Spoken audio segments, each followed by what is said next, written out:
छोटी बहू।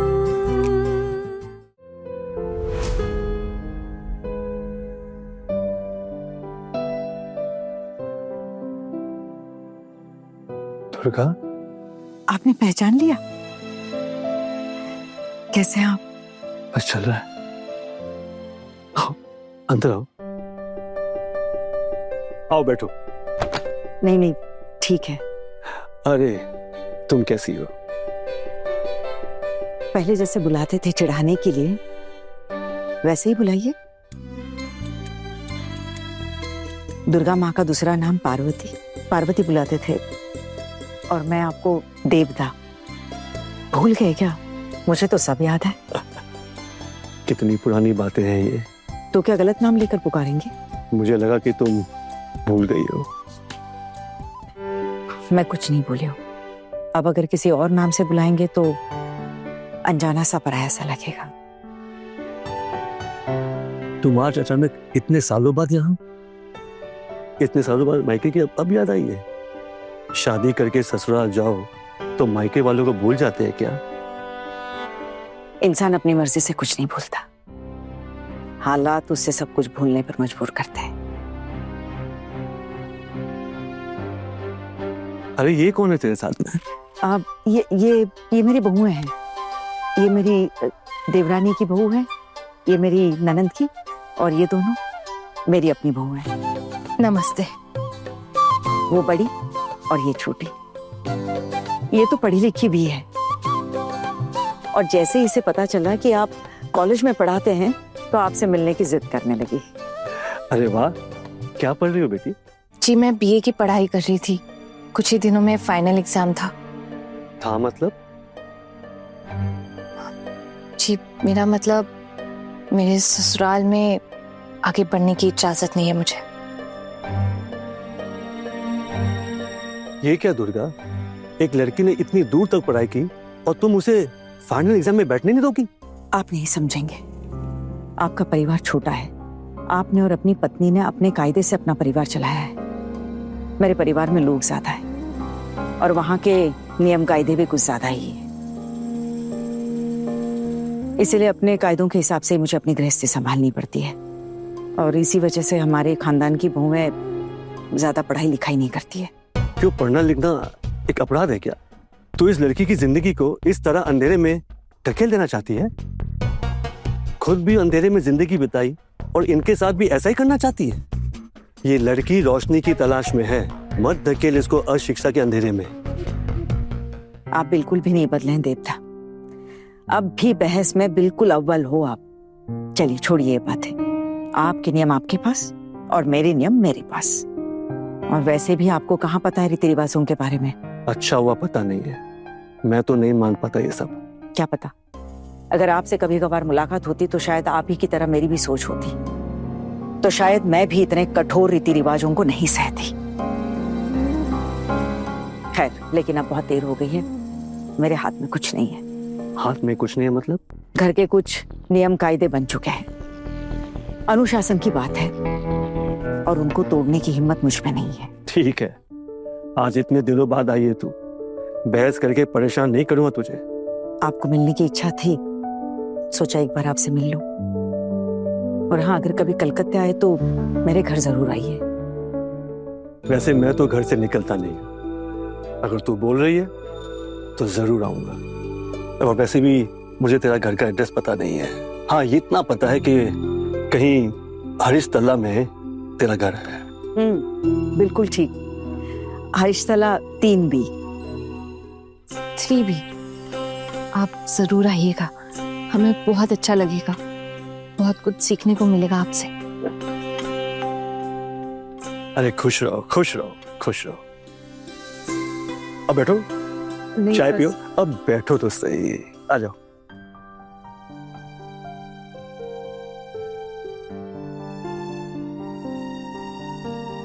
आखिरी बार मेरी शादी के भाव बाद में आए थे आप मुझसे मिलने, और फिर कभी नहीं आए। वही तो हमारी आखिरी मुलाकात थी पार्वती। तुझे बता के तो आया था, फिर कभी नहीं मिलूंगा। क्यों? ऐसा क्यों कहा था आपने? अब ये बेवजह क्यों मिलने आते मुझसे? और वैसे भी देवता पढ़ाई में लगे रहते थे, उन दिनों किसी से ज्यादा मिलते भी नहीं थे। हर बात में टोकने की क्यों आदत है? संभालूं का पेटारा लेकर बैठ जाती है।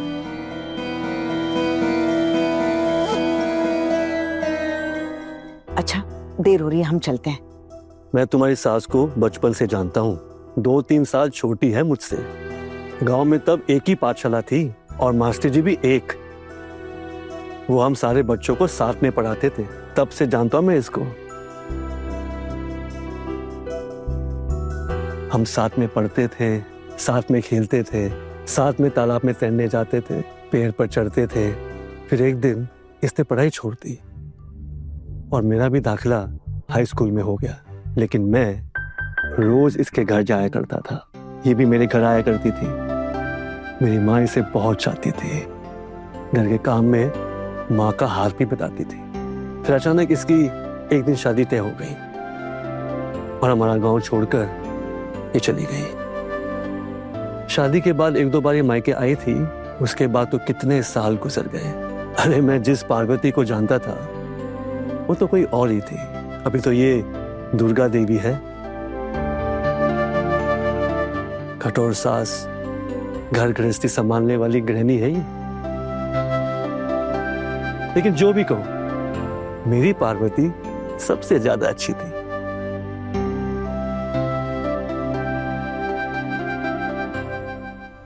चलिए छोड़िए, वक्त बदलता है और वक्त के साथ साथ सब कुछ बदल जाता है। लेकिन मैं तो नहीं बदला।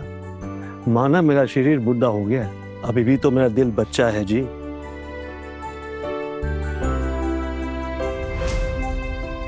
अभी भी तालाब में तैरने का मन करता है, खेलने का मन करता है, पेड़ पे चढ़ने का मन करता है, लेकिन एक साथी नहीं मिलता। इस बुढ़ापे में भला कौन साथी बनना चाहेगा आपका? कहा ना, मेरा दिल अभी भी बिल्कुल बच्चा है। अभी भी मुझे लगता है कि मैं वैसा ही बच्चा हूँ और मेरे साथ छोटी सी एक लड़की रोज खेलने आती है, पार्वती।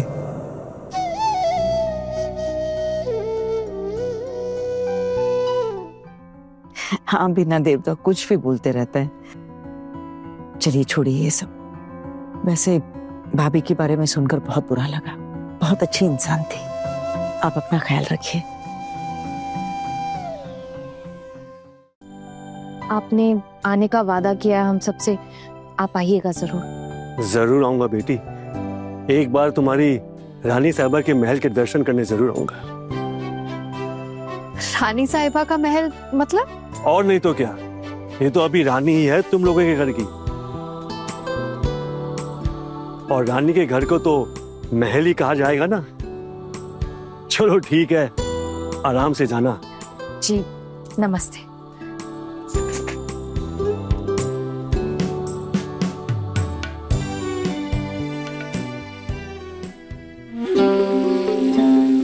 कौन है ये लोग? इतना हंस खेल के मुस्कुराते हुए बातें कर रही थी। क्या है ना बिटिया, तुम्हारे पैदा होने से पहले भी धरती पर सूरज उगता था। तुमसे पहले भी इस धरती पर लोग रहते थे। हम भी कभी छोटे थे, दोस्त हैं बचपन के। अब इतने सालों बाद मुलाकात हुई है तो हंसते खेलते ही बातें करेंगे। हो सकता है कि कभी कभी आंखों से आंसू भी बह जाए। बिटिया, तुम्हारे ससुर जी ना बहुत ही अच्छे इंसान हैं। अच्छे से ख्याल रखना उनका, पुण्य मिलेगा।